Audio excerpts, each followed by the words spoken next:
மரியாதைன்றது தானாக வரணும். ஒரு ஆள் ஒரு இடத்துல போனால் அவர் சொல்கிற விஷயத்த 4 பேர் கேட்டுக்கிறாங்க, இல்லை ஒரு டிஸ்கஷன் பாயிண்ட்டுக்குள்ளே எடுத்துக்கிறாங்க அப்படின்னா அது தானாக வரணும். எப்படி வரும்? இவன் சொல்கிற விஷயங்கள் வேலிடாக இருக்குது அப்படின்ற தாட் ப்ராசஸ் சப்கான்ஷியஸ் மைண்டில் எல்லாத்துக்கும் பதியும் போது ஆட்டோமேட்டிக்காக அவன் வந்து இந்த சர்க்கிளுக்கு வந்துடுவான். இது மாதிரி ஒரு ஆள் நம்மளுடைய சர்க்கிளில் எல்லாத்துலேயுமே இருப்பாங்க. நீங்கள் பார்த்தீங்கன்னா தெரியும், எல்லா விஷயத்துக்கும் அவர் வந்து பெரிய வயசெல்லாம் இருக்காது, பெரிய எக்ஸ்பீரியன்ஸ் இருக்காது, பட் எல்லா விஷயத்துக்கும் வந்து ஒரு கருத்தை அவங்ககிட்ட கேட்டுக்குவாங்க. என்னன்னா அவன் கரெக்டாக பேசுவான்ப்பா அப்படின்ற ஒரு இது இருக்கும். பட் எல்லா டைமும் அவன் கரெக்டாகவே பேசுவானா அப்படின்னு கேட்டால் அப்படி இல்லை. அவனும் மனுஷன் தானே. யானைக்கும் அடிச்சு இருக்கும் அப்படின்ற மாதிரி சில தவறுகள் செய்கிறதுக்கு வாய்ப்புகள் இருக்குது.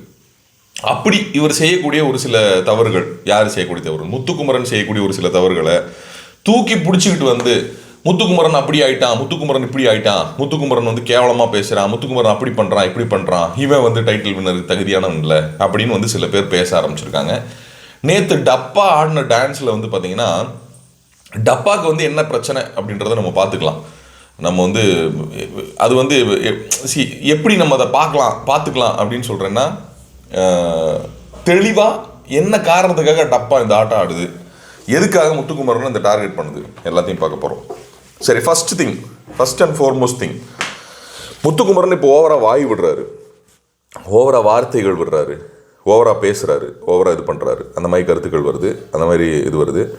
ஆப்வியஸாக 50 நாளைக்கு மேலே ஆனதுக்கப்புறம் 50 நாளைக்கு மேலே ஒரு ஆள் கூட உள்ள நார்மலாக பழகுன ஒருத்தன், ஒரு ஃபேமிலியாக இருந்த ஒருத்தன், கேமராலாம் இருக்குது அப்படின்ற தன்மையை மெதுமெதுவாக மறக்கிற ஒருத்தன் வீட்டில் எப்படி இருப்பானோ, தன்னோட ஃப்ரெண்ட்ஸோடு எப்படி இருப்பானோ, அந்த மாதிரி அவனுக்குள்ளே இருக்கக்கூடிய தன்மைகள் வெளியே வர ஆரம்பிக்கும். அது எல்லா சீசன்லையும் இருந்திருக்கு. எல்லா சீசன்லையும் டைட்டில் வின்னரை நோக்கி போவான் அப்படின்னு எல்லாராலையும் சொல்லப்படுற ஆட்களுக்கு நேரம் மட்டும்தான் இந்த கருத்துக்கள் வைக்கப்படும். ஏன்னா மற்றவங்கெல்லாம் வந்து பேசும்போது அது கருத்துக்கள் வைக்கவே படாது. நான் பாயிண்ட்டுக்கு வரேன். முத்துக்குமரன் வர்ஷினி வெளியே போகும்போது பேசின ஒரு வார்த்தை, ஓகே, என்ன கேட்குறாரு முத்துக்குமரன் வந்து, நீங்கள் வெளியே வாங்க, எல்லா இடத்துக்கும் நம்ம போகலாம், ஒன்றா போகலாம் அப்படின்னு வந்து வர்ஷினி சொல்லும் போது முத்துக்குமரன் வந்து எல்லா இடத்துக்குமா அப்படின்னு கேட்டிருக்காரு போல். ஸோ இதை வந்து சிவகுமார் பிடிச்சிக்கிட்டு என்ன சொல்கிறாரு, ஒரு டிஸ்கஷன் பாயிண்டில் சிவகுமார் வந்து ஒரு குற்றமாக சொல்கிறாரு முத்துக்குமரனை பற்றி. நீங்கள் என்ன பேசுனீங்கன்னு எனக்கு தெரியும், நான் கண்டுபிடிச்சிட்டேன் அப்படின்னு. சீப்பு எடுத்து ஒழிச்சு வச்சுட்டா கல்யாணம் நடக்காதுன்ற மாதிரி ஒரு தெரிப்பான்ல, அந்த மாதிரியே இருந்துச்சு சிவகுமாரை பார்க்குறதுக்கு. எனக்கு தெரியும், போங்க போய் போட்டி குழம்பு நல்லா சாப்பிடுங்க அப்படின்ற மாதிரி இருந்துச்சு. ஸோ நல்லா இருந்துச்சு. ஸோ இவர் வந்து முத்துக்குமரனுக்கு என்ன சொல்கிறார், ஆமாங்க, எனக்குள்ளே இருக்கக்கூடிய விஷயங்கள்லாம் நீங்கள் பார்த்தது இல்லையில, கேமராக்காக சில விஷயங்கள் நம்ம வந்து இது பண்ணுறோம்ல, உடனே இங்கே என்ன சொல்லிடுவாங்கன்னா, அவன் கேமராக்காக நடிக்கிறேன் பார்த்தியா, அவன் உண்மையாக கிடையாது, சௌந்தர்யா உண்மையாக இருக்காங்க, ஜாக்லின் உண்மையாக இருக்காங்க, அவங்க எல்லாம் உண்மையாக இருக்காங்க. போங்கடா, எதை சபையில் பேசணும், எதை இதில் பேசணும் அப்படின்ற ஒரு தாட் ப்ராசஸ் இருக்கும். அந்த கேமரா இருக்குது அப்படின்றது மறந்துடுச்சு அப்படின்னா ஒரு மனுஷன் நார்மலாகிடுவான். இங்கே வீடியோ பார்த்துட்டு இருக்க ஆட்கள் எத்தனை பேர் ஃப்ரெண்ட்ஸோடு இருக்கும்போது என்னென்ன வார்த்தைகளை பேசுவீங்க அப்படின்றது, ஒரு ஸ்மைலி ஒன்று போட்டு விடுங்க, இந்த கண்ணடிக்கிற ஸ்மைலி இருக்குல்ல, அப்படி பேசுவீங்கன்னா ஃப்ரெண்ட்ஸோடு இருக்கும்போது இதை விட பயங்கரமான வார்த்தைகள்லாம் பேசுவீங்க அப்படின்னா ஒரு கண்ணடிக்கிற ஸ்மைலி ஒன்று போட்டு விடுங்க. அதுதான் மனுஷன், அதான் நார்மல் மனுஷன். உங்களை மாதிரியே பர்ஃபெக்டாக இருக்கார், அப்படி இருக்கார், இப்படி இருக்கார். கொஞ்ச நாள் முன்னாடி என்ன சொல்லிட்டு இருந்தீங்க, ஒரு ஸ்ட்ராட்டஜின்னு போடுறாரு, அப்படி இருக்காரு, எப்படி இப்படி இருக்க முடியும், எப்படி நேராகவே இருக்க முடியும், எப்படி சைட்லேயே இருக்க முடியும். இப்போது அவர் இப்படி மாறுறாரு, அப்படி இது பண்ணுறாரு. ஸ்டார்டிங்லேருந்தே முத்துக்குமரன் மேலே நீங்கள் என்ன சொன்னீங்க, அவர் யாரையும் பேச விட மாட்டுறாரு, நீங்கள் பேசலைன்னா பேச மாட்டுறாருன்னு நீங்கள் ரொம்ப எல்லாத்தையும் வந்து ரொம்ப சென்சிட்டிவாக பேசுகிறாருன்னு சொன்னீங்க. இப்போ ஜாலியாக பேசுகிறாரு, அவர் வார்த்தை விடுறாருன்றீங்க. என்ன, நமக்கு ஒன்றும் புரியல. சரி, இப்போ இதுக்கு வந்து சப்போர்ட்டிங்காக ஒரு விஷயம் சொல்லிக்கிறேன். நம்ம தான் முத்துக்குமரன் சொம்பாக்கிட்டாங்களே, ரொம்ப சந்தோஷம். நம்மளை வந்து சுத்தமாக முடியாத கீழே இருக்க ஒரு ஆளுடைய சொம்பாக்கி இருந்தாங்கன்னா நமக்கும் மைலேஜ் இருந்திருக்காது. முத்துக்குமரன் மாதிரி ஒரு ஆளுக்கு சொம்பா வந்து ஆகுறதுலையும் ரொம்ப ரொம்ப பெருமைப்படுறேன் நான். ஒன்றும் பிரச்சனை இல்லை அதில். நான் எப்பவுமே எந்த வருஷம் நீங்கள் யாருடைய சொம்பு அப்படின்னு நீங்கள் சொன்ன இதுக்கு வந்து நான் கவலைப்பட்டதே இல்லை. பட் நீங்கள் யாருடைய சொம்புன்னு என்னை சொல்லியிருக்கீங்களோ அவங்கெல்லாம் ஜெயிச்சிருக்காங்களே, அதான் அதில் பிரச்சனையே. இந்த சீசனு இவர் இப்போ இருக்க ஆட்டத்தில் எதுவும் பெருசாக மாற்றாமல் இருந்தார்னா முத்துக்குமரன் தான். ஸோ முத்துக்குமரன் சொம்பாகிய நான் ஆட் பண்ண வர்ற விஷயம் என்ன அப்படின்னு பார்த்தீங்கன்னா, ஒரு நாள் ஒரு டீமுக்குள்ளே ஆள் எடுக்கிறத பற்றி விஜே விஷால் நின்று பேசிகிட்டு இருக்காரு. விஜே விஷால் யார்கிட்ட பேசுகிறாருன்னா ஜாக்லின்ட்டையும் கேட்குறாரு. போடுவியா அப்படின்ற வார்த்தை கேட்டார். போடுவியா அப்படின்ற வார்த்தையை கேட்டார். அதுக்கு ஜாக்லின் சிரிச்சுக்கிட்டே என்ன சொன்னாங்கன்னா, என்ன போடுவியா தெளிவாக சொல்கிறா அப்படின்னு கேட்டாங்க. அதுக்கு அர்த்தம் என்னன்னு எனக்கு சத்தியமாக தெரியாது. அது எத்தனை பேர் வீடியோ பார்த்துருக்கீங்கன்னு தெரியாது. பின்னாடி இருந்து வருவாங்க, கிச்சனுக்குள்ளே வருவாங்க, அந்த டேபிள் பக்கத்தில் நின்றுட்டு என்ன போடுவியா, இது தெளிவாக பேசுகிறா அப்படின்னு சொன்னாங்க. ஓகேவா? அடுக்கிக்கிட்டே போவேன். இந்த மாதிரி யார் யார் என்ன பேசியிருக்காங்க அப்படின்றத அடுக்கிக்கிட்டே போவேன். நம்ம எல்லாத்தையும் கிராப் பண்ணி வச்சுருக்கோம்ல உள்ள. யார் இங்கே பேசலை, யார் இங்கே எதாவது பண்ணலை, நீங்கள் ஒருத்தனை டார்கெட் பண்ணிங்கன்னா அதுக்கப்புறம் அதெல்லாம் பேசலாம். First thing. செகண்ட் திங், டப்பாக்கு வருவோம். டப்பாக்கு என்ன பிரச்சனை? முத்துக்குமரன் மேலே டப்பாக்கு என்ன பிரச்சனை? டப்பாக்கு தன்னை எல்லாருமே மதிக்கணும், தன்னை எல்லாருமே இது பண்ணணும், தன்னை எல்லாருமே இது பண்ணிக்கணும், மரியாதை கொடுக்கணும், ஒரு விஷயத்தில் தன்னை கலந்தாலை யோசித்து முடிவெடுக்கணும் அப்படின்ற எண்ணம் இருக்குது. அது எப்போ புரிஞ்சுக்கிட்டோன்னா, டப்பா கேப்டனாக இருக்கும்போது டப்பா ஆடுற டான்ஸ்லேயே நமக்கு தெரிஞ்சுது. ஒவ்வொரு இடத்துலையும் போய் தேவையில்லாமல் நீங்கள் தலையை நுழைக்கலையா?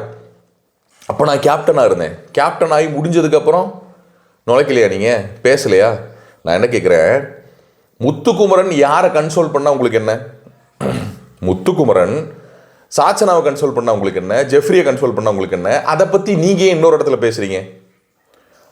இப்போது மஞ்சரி நீங்களும் பேசிகிட்டு இருக்கும்போது, நேற்று நடந்த விஷயத்த சொல்கிறேன், மஞ்சரியும் அவரும் பேசிகிட்டு இருக்கும்போது முத்துக்குமரன் உள்ளே வரக்கூடாது. அதான் உங்கள் பாயிண்ட் ஆஃப் வியூ. சாப்பாட்டு விஷயத்தில், அந்த குழம்பு விஷயத்தில் இன்னைக்கு திடீர் சப்போர்ட்டர்கள் டப்பாக்கு இருக்க திடீர் சப்போர்ட்டர்களுக்கு காரணம் முத்துக்குமரன் இதை நோக்கி போயிட்டு இருக்கான்ற வெறுப்பு தான். டப்பாக்கு இன்னைக்கு சப்போர்ட் பண்ணக்கூடிய ஆட்கள்லாம் மற்ற ஆட்களுக்கு இவ்வளோ நாளாக சப்போர்ட் பண்ணிட்டு இருந்த ஆட்களாக இருப்பாங்க, திடீர்னு மாறுவாங்க. உங்கள் மென்டாலிட்டி நமக்கு தெரியும். நம்ம ரவீந்திரன் சார் சொன்ன மாதிரி 5 வருஷமாக பார்க்குறேன் நான், உங்களை பற்றி எனக்கு தெரியாதா?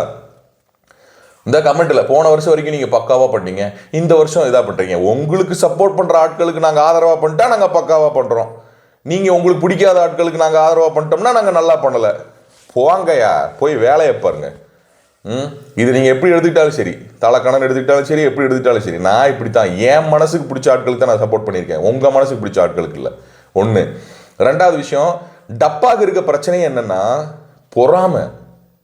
இப்படி பொறாமையில் பொங்கி போய் எங்கிட்டும் போய் எங்கிட்ட எவிக்ட் ஆகி டைட்டில் கிட்ட எப்போ கொடுத்து விட்டுருங்கப்பா அவனுக்கு, இல்லைன்னா எங்கிட்டாவது போய் என்ன ஏதாவது பண்ணிட்டாப்புலன்னா இங்கே பாருங்கள், சும்மா இருங்க, அவர் பாருங்கள் எவ்வளோ இதாகி போயிருக்கார் அப்படின்னு.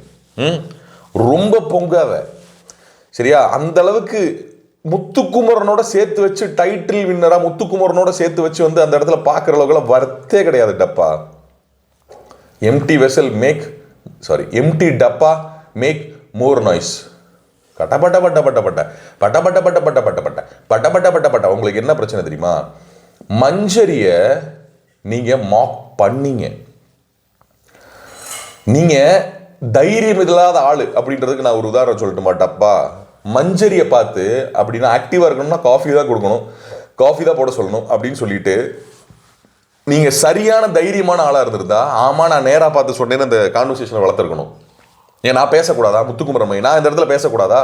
நான் பேசுவேன், நான் மாக் பண்ணல அப்படின்னு வளர்த்துருக்கணும்.